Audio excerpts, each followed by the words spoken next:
Welcome to Sweet Life Beat Life. We hope this video helps.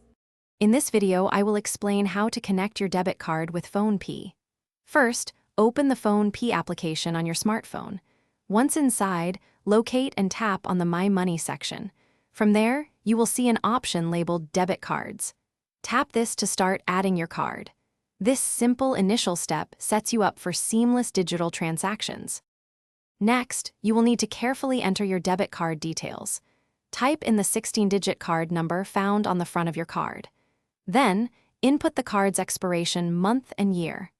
Finally, locate the 3-digit CVV number on the back of your card and enter it.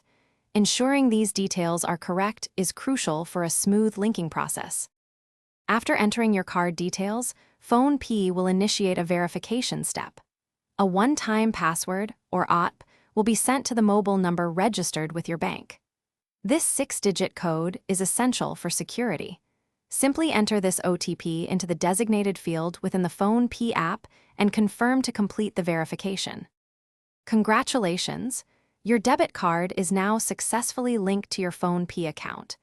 You can now effortlessly use it for a wide range of transactions, including making payments, recharging your mobile, and paying bills.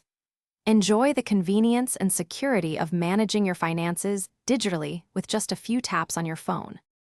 Thanks for watching. Consider subscribing if we helped you.